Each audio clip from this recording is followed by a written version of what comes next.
Okay. So first, इसके पहले वाले सेशन में हम लोग बात किए थे कि किस तरीके से डेटा अगर रॉ डेटा फॉर्म में होगा, रॉ डेटा होगा, उसको किस तरीके से हमको अरेंज करना है, फिर किस तरीके से हम लोग उसका mean, median, mode, frequency table, ये सारा निकालना सीखे थे, रेंज, ये सारी चीजों के बारे में हम लोग बात कर रहे थे।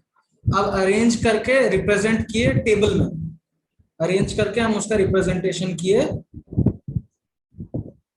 टेबुलर फॉर्म में। अब इस चैप्टर में, इस सेशन में हम लोग बात करेंगे किस तरीके से हम उसको विजुअली रिप्रेजेंट कर सकते हैं, विजुअली रिप्रेजेंट कर सकते हैं। जैसे कि विजुअल रिप्रेजेंटेशन इस चैप्टर में हम लोग, just give me a moment. Visual representation में हमारे पास अभी इस सेशन में दो चीज है, bar graph, double bar graph.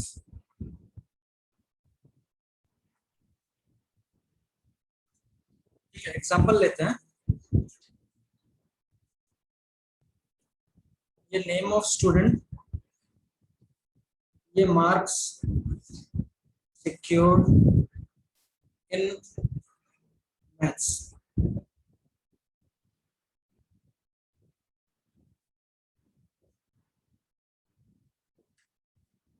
सृष्टि, अहद,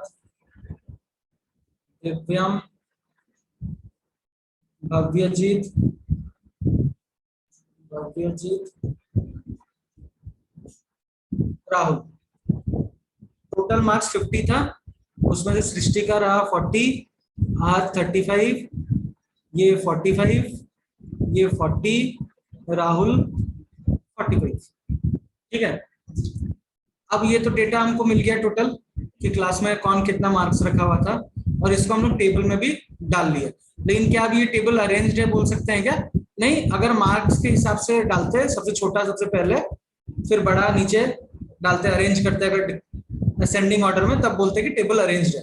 तो अरेंज टेबल कैसा दिखेगा? फिर अरेंज टेबल दिखेगा, अहद 35, सृष्टि 40, भव्यजीत 40, दिव्यम 45 और राहुल 45।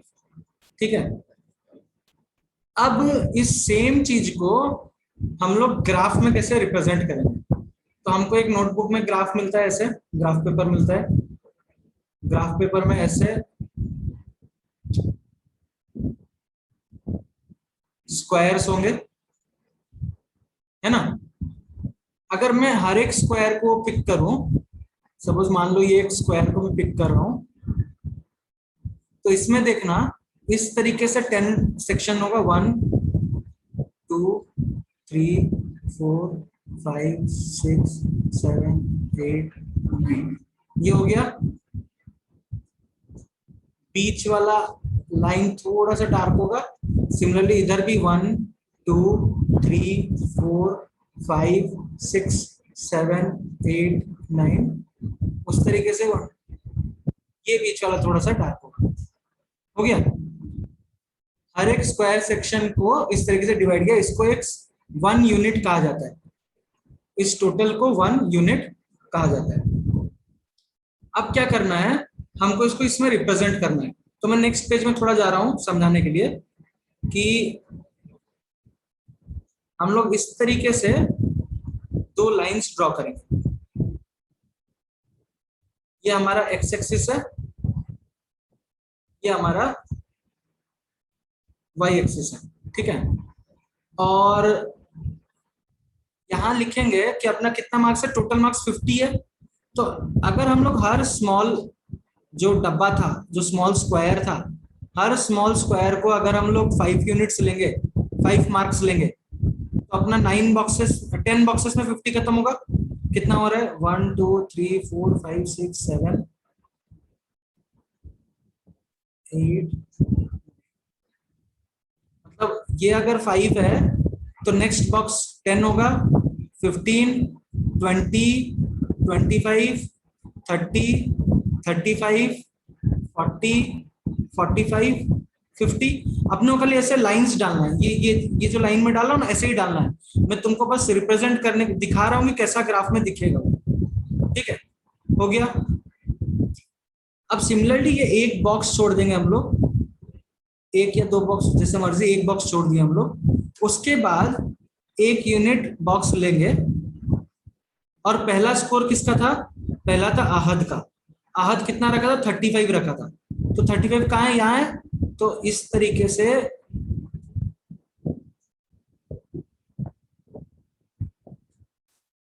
ये 35 था, इस तरीके से हम लोग शेडिंग करेंगे और यहां लिख देंगे आहद। ठीक है, फिर एक बॉक्स छोड़ेंगे। नेक्स्ट किसका था? सृष्टि का 40, सृष्टि का 40। तो यहां से ऐसे लाएंगे, स्केल से सारा करेंगे, है ना।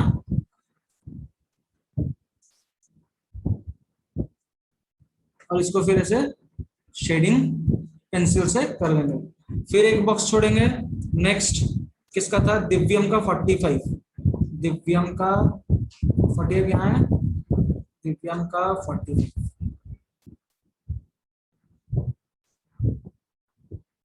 फिर नेक्स्ट किसका था? नहीं, भव्यजीत का 40 था एक तो, भव्यजीत का मिस, भव्यजीत का मिस हो गया। तो भव्यजीत का यहाँ कट जाएगा, यहाँ हो जाएगा। ये भव्यजीत का हो गया। ठीक है, उसके बाद दिव्यम का आएगा, दिव्यम 45, और उसके बाद लास्ट में वापस राहुल का आएगा, राहुल भी 45। अब ये ग्राफ देख के क्या पता चल रहा है कि ये ग्राफ का रिप्रेजेंटेशन से हमको क्या मदद मिला? हमको ये पहले इन्फ्लुएंस मिला या कंक्लूजन मिला कि सबके स्कोर में आहत का स्कोर जो है वो थोड़ा कम है। नेक्स्ट क्या पता चला कि सबसे हाईएस्ट स्कोर ये दोनों कैंडिडेट का है, वो कोई भी हो सकता है, ये दोनों कैंडिडेट का है। बीच बीच में स्कोर कौन किए हैं? सृष्टि और भव्यजीत किए हैं। इससे हमको ये कंक्लूजन ड्रॉ करने को इजी हुआ। मतलब हम लोग बिना इतना इसको पढ़े, इतना देखे, इसको डायरेक्टली हम लोग कंक्लूड कर पाए। अब इसमें हमको एक चीज बड़ा इंपॉर्टेंट मेंशन करना है कि वन यूनिट मतलब ये वन यूनिट है, वन स्मॉल यूनिट ऑन, ये वाई एक्सिस है ना, on Y axis is equal to 5 marks. क्या रिप्रेजेंट किया? One small unit on Y axis, ये वाई एक्सिस है, एक वाई एक्सिस का स्मॉल यूनिट जो है इज इक्वल टू 5 मार्क्स। ये लिखना जरूरी है, one small unit on Y axis is equal to 5 marks. हम लोग x में कोई मार्क या कुछ वैल्यूज नहीं रिप्रेजेंट कर रहे हैं, इसलिए x का स्केल नहीं डाले हैं, खाली y का लिखेंगे। One small unit on Y axis is equal to 5 marks. कैसे लिखेंगे? ऊपर में लिखेंगे scale one small unit on x axis is equal to 5। इस तरीके से लिखेंगे, रिप्रेजेंट करेंगे। अच्छा, अब अगर एग्जाम में दिया है इस तरीके से, तो जरूरी नहीं है हमको उसको सजाना है इस तरीके से। अगर टेबल हमको दे दिया है एग्जाम में, तो हमको जरूरी नहीं है कि इस तरीके से हमको सजाना जरूरी नहीं है ना, डायरेक्टली हम लोग कर सकते हैं। ठीक है, ये गया bar graph, single bar graph. अब डबल बार ग्राफ में मान लो, मैं उसी में एक बार थोड़ा एक और चीज ऐड कर देता हूं। ये मैथ्स का था, अब एक और टेबल अगर ऐड होता साइंस के मार्क्स का, एक और टेबल ऐड होता साइंस के मार्क्स का। सृष्टि रखी 35, आज रखा है 45, दिव्यम रखा है 40, भविजीत रखा है 40, राहुल रखा है 35। ये साइंस का मार्क्स आ गया। तो डबल बार ग्राफ में क्या होगा? सिंगल बार ग्राफ में हम लोग इस तरीके से एक एक गैप छोड़ रहे थे, एक एक यूनिट का गैप छोड़ रहे थे, है ना। अब डबल बार ग्राफ में क्या, सॉरी डबल पैराग्राफ में क्या होगा कि इस तरीके से है सेम, एक ही तो मैं करके दिखाऊंगा। आहद का पहले था 35, 35 यहाँ था, आहद का पहले मार्क आया था 35, उसके बाद आहद का मार्क आया है 45, तो 35 40 45। डबल पैराग्राफ में क्या होगा, इसी से चिपक के पूरा, कोई गैप नहीं है, यहां से यहां ये आ गया आहद का टोटल, है ना। तो मैं यहाँ नीचे से भी आहद लिख सकता हूँ, ये टोटल पे आहद लिख दिया। तो अभी ये है अपना मैथ्स का स्कोर, और ये है अपना साइंस का स्कोर। फिर एक बॉक्स छोड़ेंगे, फिर दूसरा प्लॉट करेंगे, ठीक है।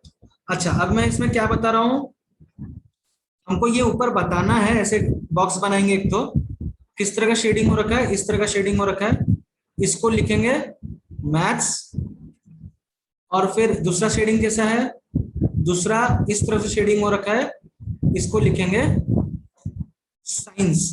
स्केल जैसे लिख रहे थे, स्केल वैसे ही लिखेंगे, 1 small unit on Y axis is equal to 5 marks.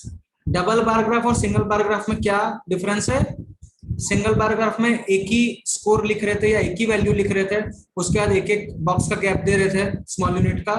Double paragraph में दो दो वैल्यूज को एक साथ रिप्रेजेंट करते हैं, जैसे यहाँ मैथ्स और साइंस का, और फिर उसको यहाँ लिखना भी है। मान लो इसको मैं ऐसे भी शेड कर सकता था, ऐसे भी शेड करके, और यहाँ भी इस तरीके से शेड कर देता।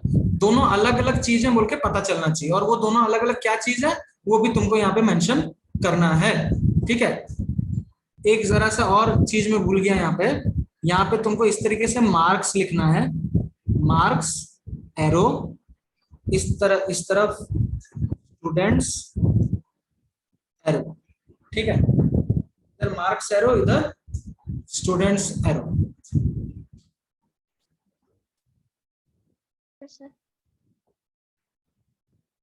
ठीक है, बुक में एक एग्जांपल है, in Margate and in Aberdeen the average hours of sunshine is given, so I'll just take one data in market month, sorry ये लोकेशन है, ये मंथ है, ये टाइम है, एवरेज आवर्स ऑफ सनशाइन है, ठीक है। जनवरी में मार्केट में 2 आवर्स है, और इन एबरडीन जनवरी में 1 whole 1/2 आवर्स है। So how do we represent it, simple,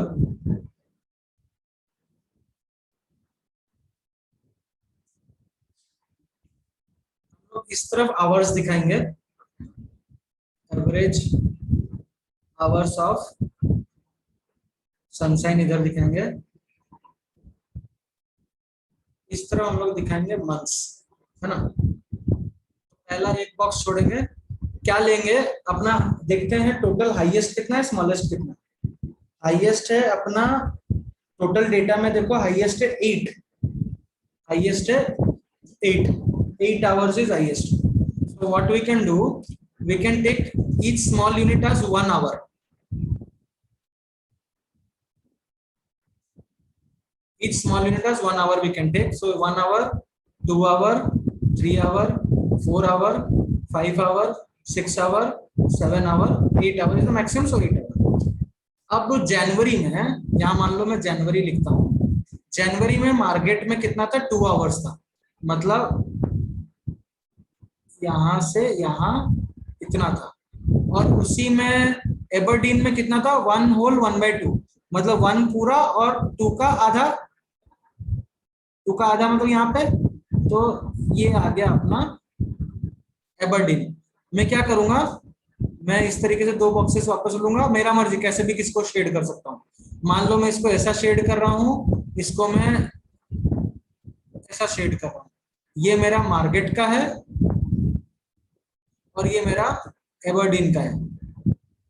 तो ये हो गया मेरा मार्केट का और ये हो गया मेरा एबरडीन का। फिर एक छोड़ूंगा, फरवरी का प्लॉट करूंगा, फिर एक छोड़ूंगा, मार्च का 2 प्लॉट करूंगा। इस तरीके से प्लॉटिंग करना है। I hope this is clear. ये जो एरो है ये आपको देना नहीं है, ये आपके समझने के लिए मैंने बताया है कि एक बॉक्स आपको छोड़ना है। ठीक है ना, आपको ये एरो देना है ना आपको इस तरीके से डिजाइन कुछ बनाना है। ये मैं दिखाने के लिए कि ये एक एक बॉक्स है, स्मॉल बॉक्सेस है। ये दो का रिप्रेजेंटेशन के लिए खाली मैं यहाँ पे शो कर रहा हूँ, क्योंकि मेरे पास अभी यहाँ पे ग्राफ दिखाने के लिए नहीं है। Okay, I hope that is clear. Sir, 3.1 में All right, see you then in the next class. All right, exercise 3.123 lecture 1 में 3.1 3.2 कवर्ड है, लेक्चर 2 में 3.3 कवर्ड है। So your assignment is up to 3.1 3.2 3.3।